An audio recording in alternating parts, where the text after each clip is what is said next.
Nous avons préparé nos bâtiments pour le début de l'année scolaire et nous sommes impatients de voir vos enfants se joindre à nous cet automne. Nous aimerions vous montrer quelques nouvelles procédures que nous avons mises en place pour assurer la sécurité de vos enfants. Les procédures que nous allons vous montrer aujourd'hui concernent nos écoles primaires. Les écoles pour nos élèves plus âgés auront des procédures de sécurité similaires et adaptées à leur âge. Avant que votre enfant ne quitte votre maison, les parents doivent effectuer l'autodépistage quotidien des symptômes. Les enfants qui ne présentent aucun symptôme sur la liste de contrôle peuvent aller à l'école. Gardez votre enfant à la maison s'il présente l'un des symptômes.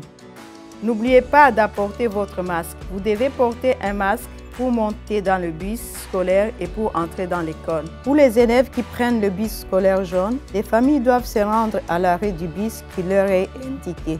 Les élèves doivent s'aligner à l'arrêt du bus en respectant les règles de distanciation physique.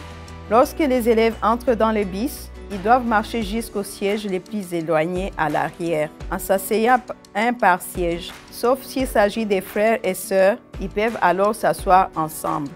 Si vous conduisez vos enfants à l'école, veuillez suivre les panneaux indiquant les endroits désignés pour que les parents puissent déposer et récupérer leurs enfants.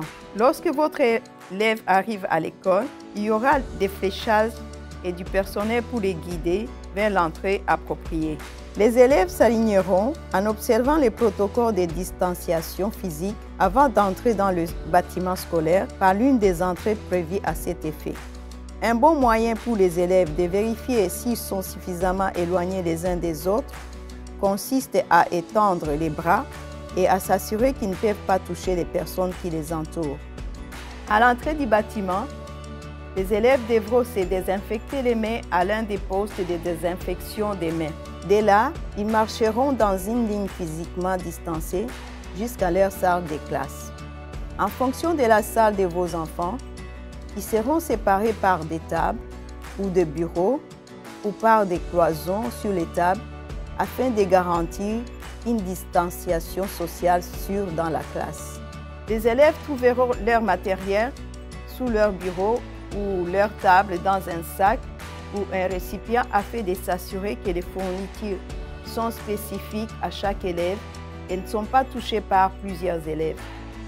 On observera des pauses pour se laver les mains à divers moments de la journée. Les petits déjeuners et les collations seront livrés à chaque classe où les élèves mangeront ensuite à leur table. Ils enlèveront leur masque pour manger, mais devront rester à environ 2 mètres l'un de l'autre lorsque leurs masques seront enlevés. Les petits déjeuners et les collations peuvent être pris à l'extérieur pour une pause masque et une collation. Selon l'option de remplissage des bouteilles sera disponible à nos fontaines d'eau. Les élèves doivent apporter à l'école une bouteille d'eau portant leur nom pour l'utiliser pendant la journée. Chaque élève se verra attribuer une toilette à utiliser. Les toilettes seront nettoyées fréquemment entre chaque utilisation. Les élèves seront escortés jusqu'à leur ligne de bus ou jusqu'à la zone de récupération par les parents en suivant les protocoles de distanciation physique. Merci beaucoup de partager cette information avec vos enfants avant qu'ils n'arrivent à l'école. La santé et la sécurité de tout le monde dépendent de nous tous qui faisons notre part.